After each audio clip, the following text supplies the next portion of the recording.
Hello friends, welcome to my channel tips from Ajay. तो आज जिस टॉपिक पे हम डिस्कशन करने जा रहे हैं वो है बेसिकली ओणम 2025। इसका हिस्ट्री, सिग्निफिकेंस और इस फेस्टिवल के रिचुअल्स क्या होते हैं वो समझने की कोशिश करेंगे। तो ओणम एक बहुत मोस्ट सेलिब्रेटेड हार्वेस्ट फेस्टिवल है केरला स्टेट का, जिसको मार्क किया जाता है। ग्रैंड फीस्ट होता है, कल्चरल परफॉर्मेंसेस होते हैं, बोट रेस होते हैं और फ्लोरल डेकोरेशंस होते हैं। तो ये फेस्टिवल क्या सिंबलाइज करता है? तो ये फेस्टिवल ये सिंबलाइज करता है कि प्रॉस्पेरिटी, यूनिटी और the return of the king Mahabali. तो 2025 में ओणम 5 सितंबर को होगा और उसके पहले ही 10 दिनों से ये प्रोग्राम फेस्टिवल शुरू हो जाता है। तो ओणम 2025 अगर हम देखते हैं तो थोड़ा हम लोग इसका माइथोलॉजिकल बैकग्राउंड क्या है, ये फेस्टिवल क्या रिलेवेंस रखता है, ये समझने की कोशिश करते हैं। तो ओणम फेस्टिवल जो है, the history of the Onam जो हम बोलते हैं, तो इसका रिलेट करते हैं लेजेंड ऑफ किंग महाबली, जो एक काफ़ी बेनेवलेंट रूलर था केरला में। और ये किंग महाबली जो थे ये काफ़ी फेयरनेस थे और प्रॉस्पेरिटी के लिए जाने जाते थे। और भगवान जो उस टाइम पे जो भगवान थे तो वो काफ़ी थोड़ा इनसिक्योर फील होते थे इनके इन्फ्लुएंस से, बिकॉज ये काफ़ी जेनरस थे, डोनेशन करते थे, लोगों को संभालते थे, प्रॉस्पेरिटी और फेयरनेस के लिए जाने जाते थे किंग महाबली। तो एक दिन लॉर्ड विष्णु ने एज ए वामना करके अपीयर किए एंड वो आके फिर इनसे पूछे 3 पीसेस ऑफ लैंड के लिए। तो उन्होंने अपने कॉस्मिक फॉर्म में आके जो अर्थ और हेवन है इनको 2 स्टेप में कन्वर्ट कर लिया। और महाबली जो किंग थे या राजा थे उनको उन्होंने अंडरवर्ल्ड के लिए 3rd पेस में भेज दिया। तो जो उनका डिवोशन था लॉर्ड महाबली का, उससे विष्णु जी काफ़ी प्रभावित हुए और उनको एक दिन के लिए परमिशन दिया कि वो अपने पृथ्वी पे आके लोगों को मिले। तो ये जो पृथ्वी पे आके लोगों का मिलना जो होता है उनका, वो उसी को हम लोग ओणम करके बोलते हैं। जो Onam is celebrated as the home coming of king Mahabali, symbolising prosperity and happiness. तो ओणम इज़ सिर्फ हार्वेस्ट फेस्टिवल नहीं है, तो ये कल्चरल आइडेंटिटी है ऑफ केरला की। तो इसके की एस्पेक्ट्स और सिग्निफिकेंस क्या है? तो जैसा एग्रीकल्चर इम्पोर्टेंस अगर हम देखा जाए तो इसको end of the monsoon and beginning of the harvest season में ओणम का शुरू हो जाता है। फिर ये कल्चरल यूनिटी करता है, मतलब ये ब्रिंग्स पीपल टुगेदर, मतलब काफ़ी लोगों को एक साथ एक ही जगह पे लेके आना, डिफरेंट कम्युनिटीज़ को लोगों को लेके आना है और उनके साथ ये फंक्शन सेलिब्रेट करना। तो ये कल्चरल यूनिटी के लिए जाना जाता है। फिर इसका एक इकोनॉमिक इम्पैक्ट होता है। कैसे होता है? तो फेस्टिवल जब ये शुरू हो जाता है तो 10 दिन तक टूरिज़्म, हैंडीक्राफ्ट और रिटेल मार्केट्स भी काफ़ी फ्लरिश होते हैं और बूम होते हैं।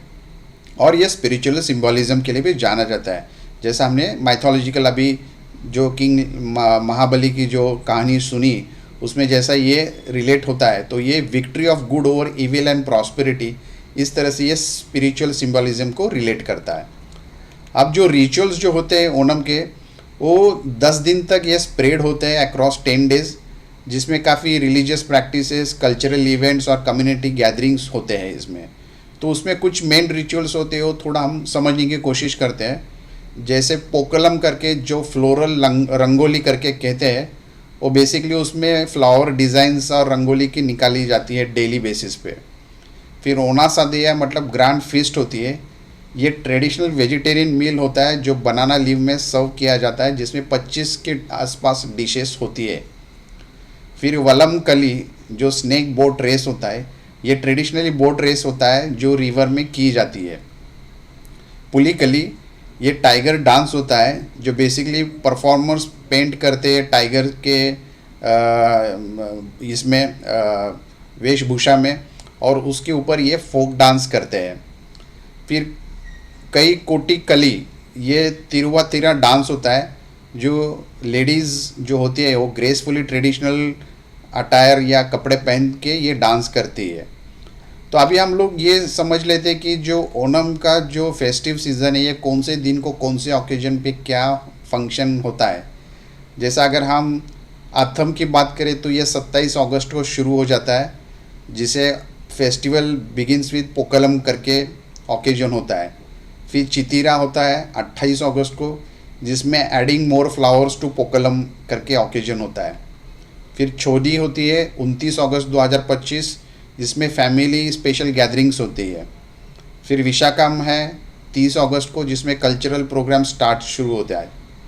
फिर अनिज़म है 31 अगस्त को, उसमें बोट रेस होती है, जैसा वलम कली करके जो हम केरला में लोकल लैंग्वेज में बोलते हैं तो उसको बोट रेस करके बोलते हैं, वो चालू होता है। फिर थ्री केटा होता है 1 सितंबर 25 में, जिसमें कम्युनिटी फीस्ट होता है। मुलम में जो 2 सितंबर को आता है उसमें टेम्पल रिचुअल्स शुरू हो जाते हैं। पुरादम में जो 3 सितंबर या 3 सितंबर को जो आता है उसमें पोकलम एक्सपांशन हो जाता है।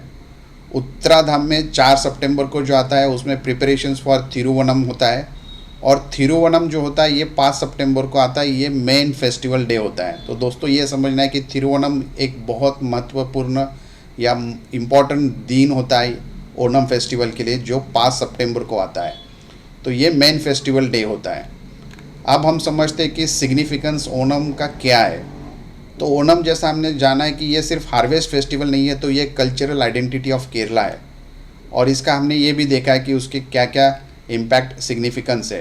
तो इसका जो रिचुअल्स का भी हमने जो देखा है, और उसमें अभी हम ये समझते हैं कि ओणम का जो सेलिब्रेशंस होते हैं वो बेसिकली उस सेलिब्रेशंस में क्या क्या एक्टिविटी होती है। सो बेसिकली अगर हम ओणम की फेस्टिवल की बात करते हैं तो उसमें लोग डेकोरेशन करते हैं पुक्कलम से, फूलों से डेकोरेशन करते हैं घरों से। फिर टेम्पल्स आर कंडक्टिंग स्पेशल, जो मंदिर होते हैं उसमें स्पेशल पूजाज होती है, कल्चरल प्रोग्राम्स होते हैं। फिर कम्युनिटी होस्टिंग ओणम फेयर्स होते हैं, कथकली शोज़ होते हैं और डांस इवेंट्स होती है। और विलेजेस और जो टाउन्स होते हैं ये ट्रेडिशनली बोट रेस करती है। ये बहुत फेमस स्पोर्ट एक्टिविटी होती है और काफ़ी लोग इसमें पार्टिसिपेट करते हैं और एक दूसरे को इनकरेज करते हैं, और ये काफ़ी स्पोर्टिंगली ये इवेंट किया जाता है और इसको देखने के लिए काफ़ी टूरिस्ट आते हैं। तो ये एक बोट रेस जो होती है ये काफ़ी इम्पॉर्टेंट एक्टिविटी होती है। और इसको जो भी एक्टिविटी जो होती है अक्रॉस इंडिया एंड अबॉर्ड, तो मलयालम कम्युनिटीज़ विद सेलिब्रेट करती है ओणम को, कल्चरल प्रोग्राम्स, फीस्ट और rituals to keep the tradition alive. जहाँ पे भी ये बसे है, मतलब बेसिकली केरला का प्रोग्राम है, बट जहाँ पे भी Malayalam community out of Kerala या बाहर जहाँ पे भी बसे तो वो अपना ट्रेडिशन लाइव रखने के लिए वो ये प्रोग्राम कंटिन्यू करते हैं और लोगों को साथ में लेके पार्टिसिपेट करते हैं।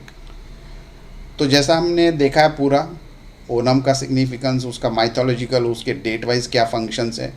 तो 2025 के जो ओणम का जो फंक्शन चालू होने वाला है उसके कुछ हाइलाइट्स ये है। ये 5 सितंबर को डेट है ओणम का। फेस्टिवल ड्यूरेशन 10 दिन का होता है, जो 27 अगस्त से चालू होगा 5 सितंबर तक। इसके मेन अट्रैक्शन जो होंगे वो ओनासादई है, वलम कली है, पोकलम है, पुलिकली है और तिरुवंतरा डांस है। और कल्चरल सिग्निफिकेंस है यूनिटी, प्रॉस्पेरिटी और हार्वेस्ट सेलिब्रेशन। तो अंत में दोस्त यही कहूँगा कि ओणम 25 जो 5 सितंबर को जो दिन है तिरुवनम, उस दिन को ये फंक्शन जो होने वाला है ये काफ़ी मिलियंस ऑफ लोगों को एक साथ लेके आता है। और ये बड़ा फेस्टिवल है केरला के लिए, जिसमें उत्साह, डिवोशन और एक कल्चरल प्राइड होता है लोगों में।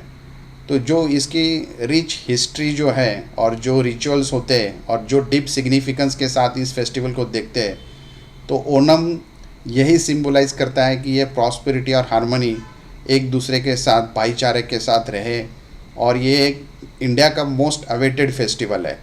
तो इसी के साथ ये हम समझ गए कि जो ओणम का रिलेवेंस है और सिग्निफिकेंस जो है हिस्ट्री, या जो अभी तक अलाइव ट्रेडिशन ये फॉलो हो रहा है, ये काफ़ी वाइब्रेंट है, काफ़ी ये फॉलो होता है इसको, और ये कंटिन्यूस आगे करने का जो प्रोग्राम होता है, या हमें ये देखना है कि कैसे इसको एक्टिवली पार्टिसिपेट लोग करके कैसे इसको सेलिब्रेशन अलाइव रखते हैं। तो यही डिस्कशन था दोस्तों। तो हम चाहेंगे कि ऐसे इम्पॉर्टेंट और ऐसे कल्चरल या मे बी कुछ इंटरेस्टिंग टॉपिक्स आपके सामने लेके आए, तो आप ज़रूर इसको देखिए। वीडियो को देखने के बाद सब्सक्राइब करिए ताकि हमें भी मोटिवेशन मिले ऐसे इंटरेस्टिंग टॉपिक्स आपके सामने लेके आए। तो विश यू हैप्पी ओणम जो अभी शुरू होने वाला है। और हम चाहेंगे कि आप भी उसी तरह से सेलिब्रेशंस में इंजॉय करो, एक दूसरे का ख्याल रखो। Thank you so much. Take care of yourself and your family. Thank you.